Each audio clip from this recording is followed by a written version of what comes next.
Putra dan Roh Kudus. Amin. Bersama Bunda Maria kita berseru, jiwaku memuliakan Tuhan dan hatiku bergembira karena Allah Juru Selamatku, sebab Ia telah memperhatikan kerendahan hamba-Nya. Bapak, Ibu, Saudara-saudara yang terkasih, setiap hari Sabtu terakhir dalam bulan Mei, keluarga Chevalier yang di Indonesia terdiri dari kongregasi MSC, kongregasi para suster PBHK, para suster TMM, kongregasi Frater BHK, dan awam merayakan pesta Bunda Hati Kudus.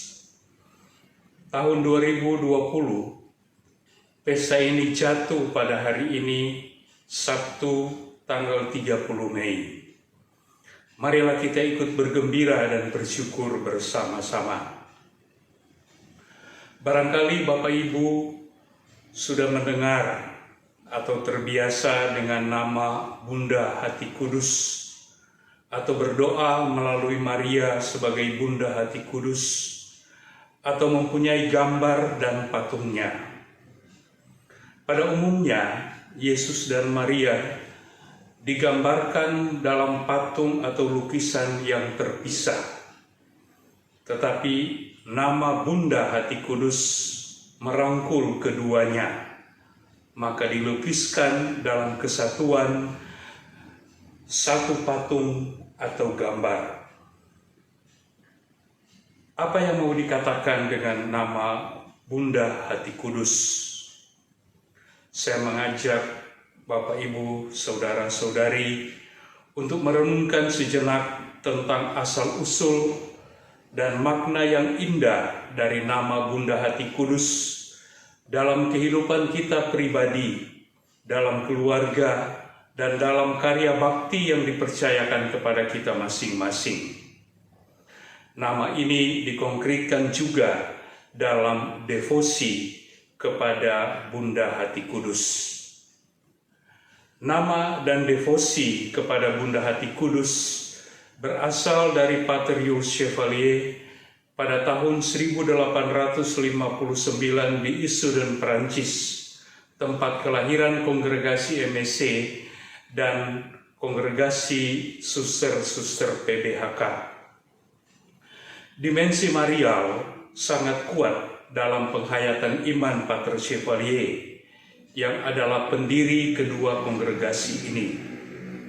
Sejak ia mempunyai gagasan dan rencana untuk mendirikan suatu kongregasi baru, ia selalu datang kepada Bunda Maria untuk memohon bantuan dan petunjuk.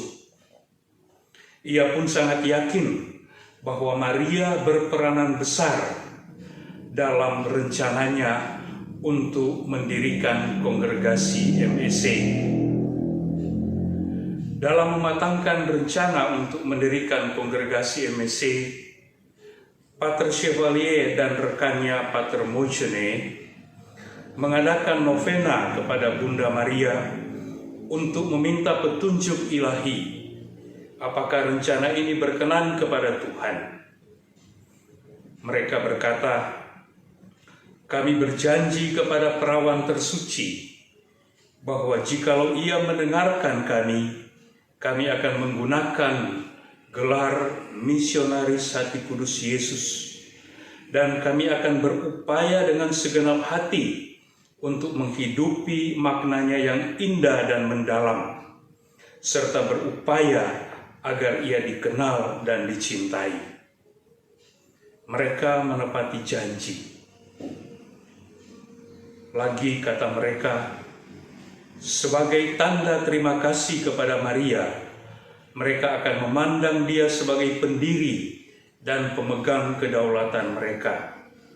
Mereka akan menyatukan diri dengannya dalam segala karya dan berupaya agar dia dicintai secara khusus. Janji mereka agar Maria dihormati, dikenal dan dicintai secara khusus diwujudkan pertama-tama dengan memberi gelar Bunda Hati Kudus kepada Maria. Kedua, dengan mempromosikan devosi kepada Bunda Hati Kudus. Dan ketiga, dengan memberi nama putri-putri Bunda Hati Kudus pada kongregasi suster yang baru yang didirikannya pada tahun 1874. Pater Chevalier sadar bahwa gelar Bunda Hati Kudus bukan berasal dari suatu peristiwa penampakan atau pewahyuan khusus seperti di Lourdes atau di Fatimah, tetapi dari suatu penghayatan dan keyakinan iman pribadi yang diperdalamnya melalui doa dan meditasi. Saudara-saudari, dari lukisan dan patung Bunda Hati Kudus, kita dapat menemukan makna dari nama ini. Patung Bunda Hati Kudus ini melukiskan Yesus yang ada dalam tangan pelukan dan topangan ibunya. Kanak-kanak Yesus menunjuk ke hatinya yang tertikam dan bernyala dengan satu tangan, dan dengan tangan lain ia menunjuk kepada ibunya. Ibunya Maria juga menunjuk kepada hati anaknya. Yang mau dikatakan adalah antara Maria sebagai ibu dan Yesus sebagai anak ada suatu relasi yang sangat-sangat akrab, suatu intimitas antara ibu dan anak.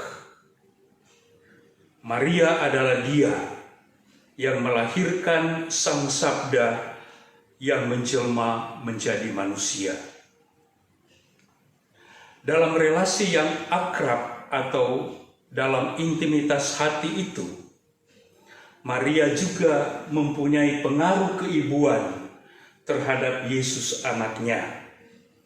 Misalnya dalam peristiwa nikah di Kana, Maria yang peduli dengan situasi kehabisan anggur menjadi perantara antara Yesus dan pokok pesta. Maria menghantarkan kepada Yesus kebutuhan akan anggur baru pada saat itu.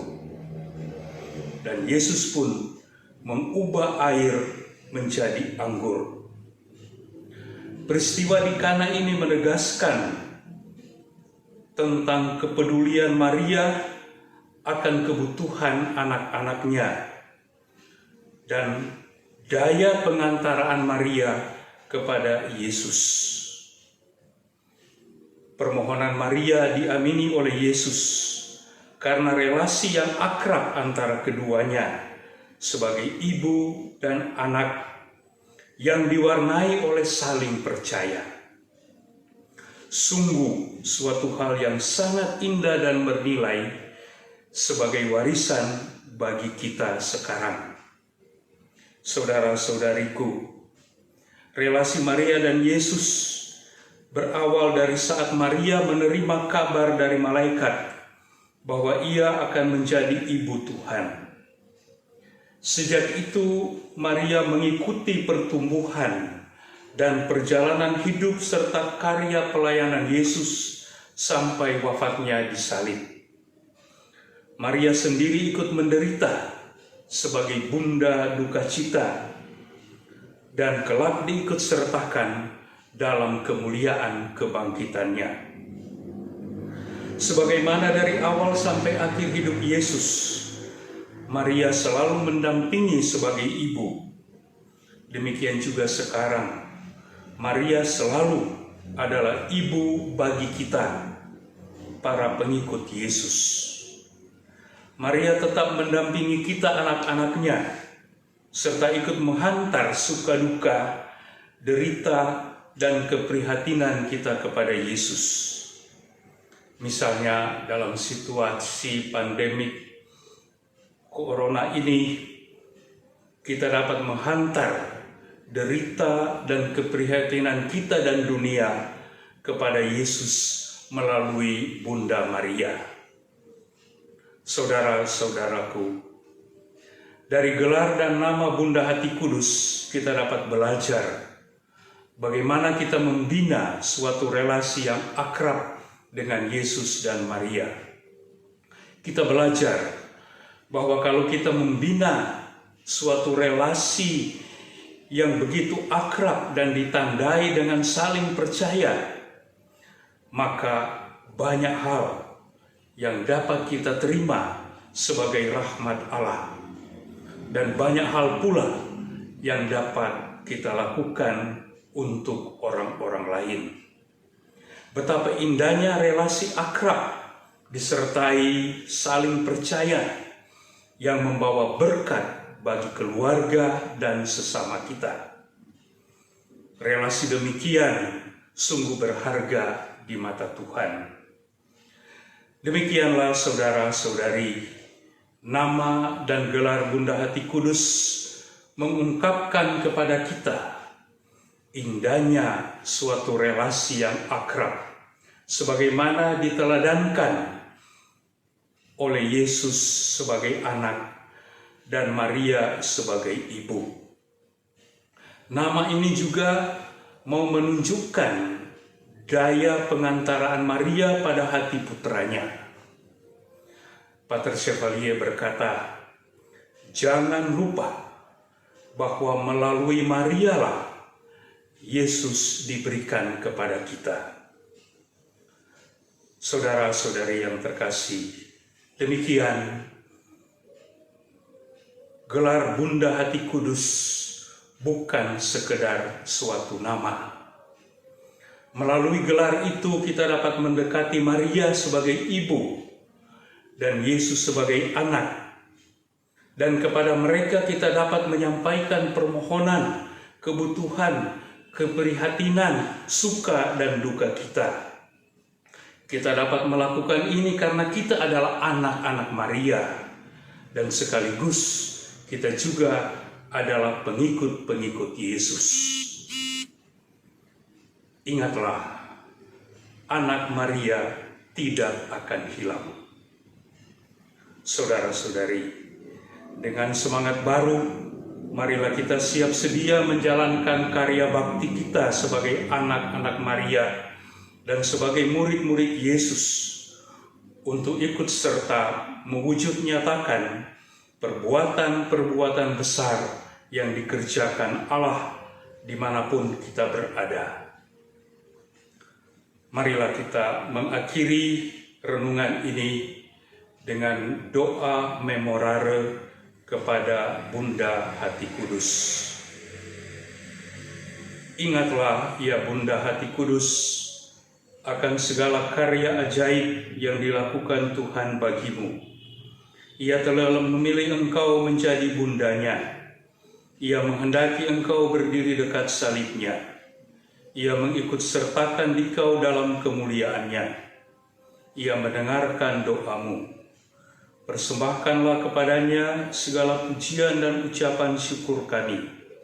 Unjukkanlah kepadanya permohonan kami. Jadikanlah hidup kami serupa dengan hidupmu di dalam cinta putramu, agar datanglah kerajaannya. Hantarkanlah semua orang kepada sumber air hidup yang memancar dari hatinya, yang menyiram di atas bumi, pengharapan dan keselamatan, keadilan dan perdamaian. Perhatikanlah iman kami, jawablah seruan kami, dan sudilah engkau menunjukkan dirimu selalu bahwa engkau adalah Bunda kami. Amin. Dalam nama Bapa dan Putra dan Roh Kudus. Amin.